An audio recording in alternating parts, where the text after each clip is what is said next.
अनुसूचित जाती जमाती आरक्षणाच्या वर्गीकरण व क्रिमिलेअरच्या विरोधात पुसद बंद. अनुसूचित जाती जमातीच्या आरक्षणात सर्वोच्च न्यायालयाने केलेले उपवर्गीकरण आणि क्रिमिलेअरची अट रद्द करण्याच्या मागणीकरिता दिनांक 21 ऑगस्ट रोजी भारत बंदला पुसद तालुक्यातील विविध सामाजिक संघटना, राजकीय संघटना व अनुसूचित जाती जमाती समाज बांधवांनी उत्स्फूर्त पाठिंबा देत आपला निषेध व्यक्त केला. 1 ऑगस्ट रोजी सर्वोच्च न्यायालयाच्या 7 न्यायाधीशांनी 6 विरुद्ध 1 मतांनी अनुसूचित जाती जमातीचे आरक्षण उपवर्गीकरण करण्याचा आणि क्रिमिलेअरची अट घालण्याचा निर्णय दिलेला आहे.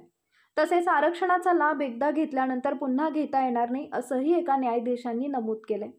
सामाजिक न्यायाच्या दृष्टीने आणि नैसर्गिक व्यापाच्या दृष्टीने वरील निर्णय हे अनुसूचित जाती जमातीच्या वर्गाच्या हिताच्या दृष्टीने अन्यायकारक आहेत.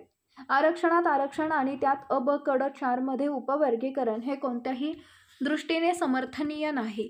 भारतीय संविधानाच्या कलम 341 व 342 चे उल्लंघन करून राष्ट्रपतीच्या अधिकारात हस्तक्षेप तसेच कलम 14, 15 आणि 16 उल्लंघन आहे. याचा आम्ही निषेध करतो व घेतलेला निर्णय तात्काळ रद्द करण्यात यावा या मागणीकरता पुसद शहरातील राजकीय पक्ष तथा सामाजिक संघटना व अनुसूचित जाती जमातीचे समाज बांधव, संविधानप्रेमी राजकीय संघटना मिळून संयुक्तरित्या पुसद बंदला जाहीर पाठिंबा दर्शवलाय. या भारत बंदच्या निवेदनावर अनेक समाज बांधव तसेच राजकीय, सामाजिक व अनुसूचित जाती जमातीचे समाज तथा कर्मचारी बांधवांच्या स्वाक्षरी आहेत. मुख्य संपादक सूर्यकांत राठोड, जनता लाईव्ह न्यूज.